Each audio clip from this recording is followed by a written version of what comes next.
रात को हर किसी के दरवाजे पर एक दस्तक होती।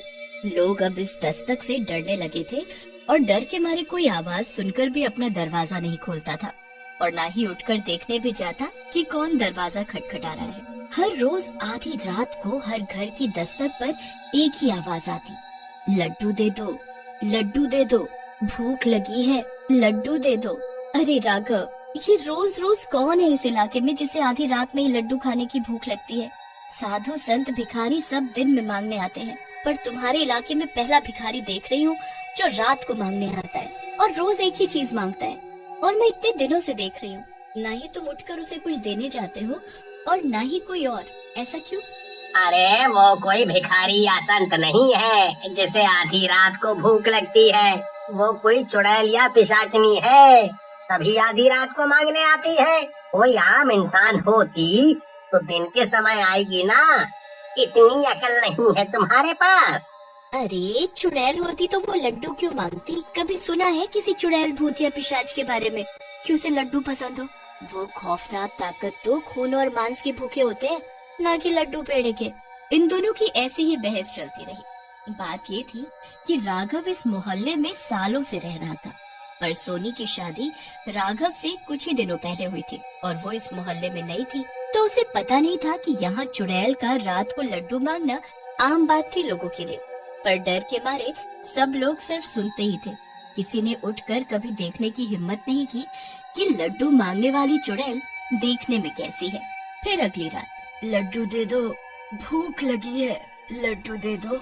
कोई जवाब न मिलने पर वो एक दरवाजे से दूसरे दरवाजे गई और फिर से वही दोहराने लगी, लड्डू दे दो, भूख लगी है, लड्डू दे दो। फिर एक एक करके वो सारे घरों के दरवाजों पर जाती है और एक ही चीज दोहराती। हर रात वो बिना लड्डू के ही वापस आ जाती, पर फिर भी पता नहीं क्यों उसने ये नियम बनाया हुआ था। एक दिन सोनी सोचती है, क्यों ना आज मैं सोने से पहले लड्डू दरवाजे पर रख दूं।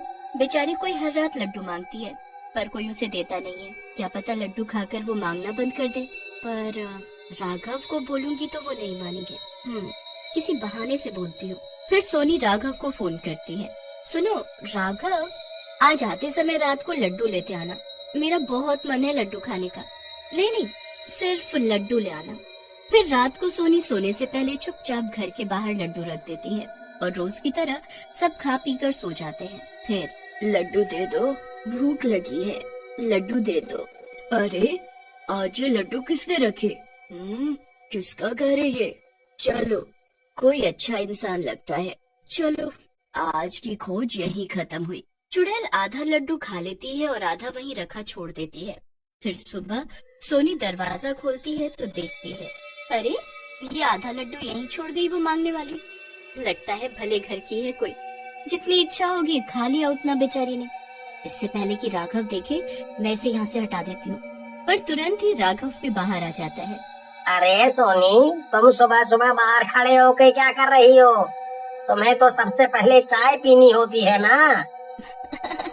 कुछ नहीं, बस यूं ही सोचा आज ताजी हवा खा लूं फिर चाय पीऊं। अच्छा तुम नहा लो, मैं चाय बनाने जाती हूँ। और नजरें चुराते हुए सोनी रसोई में चली जाती है। फिर दिन में, कल पहली बार सुकून की नींद आई मुझे।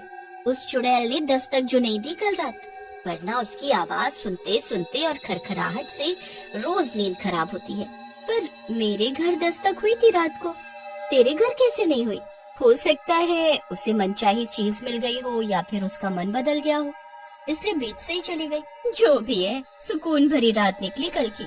सोनी फिर रात को एक लड्डू दरवाजे पर रख कर सो जाती है और रात को चुड़ैल रोज की तरह आती है, पर लड्डू दिखते ही आधा खाकर आधा वहीं रख कर चली जाती है और वो आधा लड्डू सोनी खा जाती है सुबह राघव के डांट से बचने के लिए।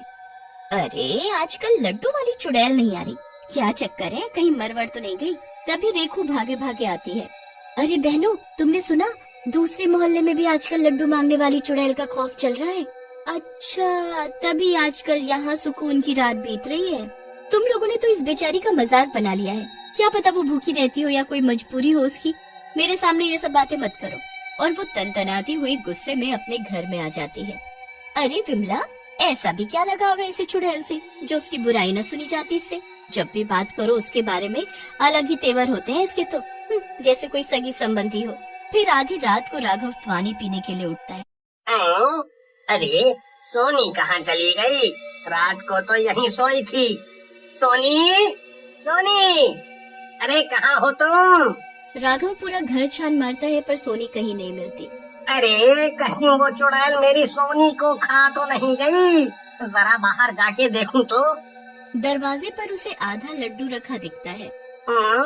आधा लड्डू? ये किसने रखा यहाँ? ये क्या हो रहा है मेरे घर में? सोनी गायब है, दरवाजे पर लड्डू रखा है। अब इस समय मैं किससे मदद मांगू? सब घोड़े बेच के सो रहे होंगे। तभी एक हल्ला सुनाई पड़ता है जो कि दूसरे मोहल्ले से चिल्लाने की आवाजें आ रही होती हैं। अरे लड्डू वाली चुड़ैल के पीछे मेरी बीवी भी भागी जा रही है। कोई रोको उसे, वरना वो भी चुड़ैल न बन जाए कहीं। बीवी चुड़ैल के पीछे? धन्यवाद भाई, आप इस समय मेरी मदद के लिए आए, वरना आज तो मैं अपनी बीवी से हाथ धो बैठता। राघव फिर सोचता विचारता अपने घर वापस आता है और वो देखकर दंग रह जाता है। अरे ये सोनी कैसे भुक्कड़ों की तरह लड्डू खा रही है? और ये तो थोड़ी देर पहले थी नहीं यहाँ। क्या चल रहा है ये? अरे सोनी, मैं तुम्हें कब से ढूंढ रहा था। कहाँ गई थी तुम? और ये इतनी रात को इतने सारे लड्डू खा रही हो? तबीयत तो ठीक है तुम्हारी? और ये इतने लड्डू आए कहाँ से? सोनी लाल आंखों से तिरछी निगाहों से राघव को घूरती है। ये रूप देखकर राघव डर जाता है। वो चुपचाप जाकर बिस्तर पर लेट जाता है। फिर सुबह, अरे भाई सुनो, अगले मोहल्ले की खबर आई है कि उनकी बीवियां लड्डू वाली चुड़ैल के पीछे जाती हैं और अपना आपा खो देती हैं। कितनों की तो बीवी वापस मिली ही नहीं।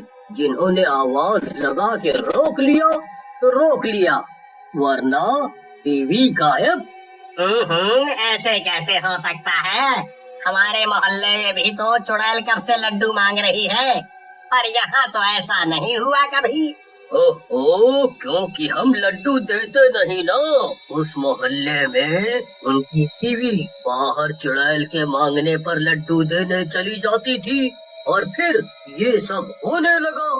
फिर रात को, अरे सोनी सुनो, मुझे सुबह जल्दी ऑफिस जाना है, तो कल जल्दी उठ जाना, नाश्ता बना देना। ठीक है। फिर वो दोनों सो जाते हैं। आधी रात को राघव जब उठता है तो फिर सोनी को गायब पाता है। राघव सोनी को पूरे घर में आवाज देते हुए ढूंढता है पर सोनी कहीं नहीं मिलती। राघव घर के बाहर देखने जाता है तो देखता है कि दरवाजा खुला है। अरे आज ये दरवाजा कैसे खुला रह गया? रोज तो मैं खुद बंद करके सोता हूँ, लगता है जल्दी में खुला छोड़ दिया मैंने कल रात। तभी उसकी नजर वहीं पर रखे आधे लड्डू पर पड़ती है। राघव उसी समय गलियों में सोनी को ढूंढने लगता है। वो यहाँ वहाँ सोनी को हर जगह ढूंढता रहता है पर वो नहीं मिलती। राघव टेंशन में घर आता है तो देखकर दंग रह जाता है। अरे सोनी, ये तो घर पे ही है, पर मैंने तो पूरे घर में देखा था, तब तो कहीं नहीं मिली। पर ये कर क्या रही है? सोनी फिर से ढेरों लड्डू खा रही होती है, वो भी भुक्खड़ों की तरह, जैसे कभी उसने लड्डू देखे ही ना हो। राघव को ये सब बहुत अजीब लगता है। सोनी बस उसे गुस्से की निगाहों से देखती है और फिर लड्डू खाने लगती है। फिर जाकर कमरे में सो जाती है। सोनी के सोने के बाद राघव देखता है तो वहाँ ढेरों लड्डू रखे होते हैं। ये क्या माजरा है? मेरे तो सर की नस फट जाए लगता है। रात को सोनी का व्यवहार कितना अजीब हो जाता है और सुबह ठीक रहती है, पर हुआ क्या है इसे पता करना पड़ेगा कैसे भी।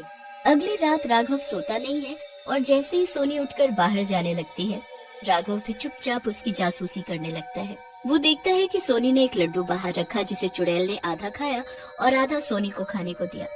फिर वो चुड़ैल के पीछे पीछे जाने लगी। पीछा करने पर उसने पाया कि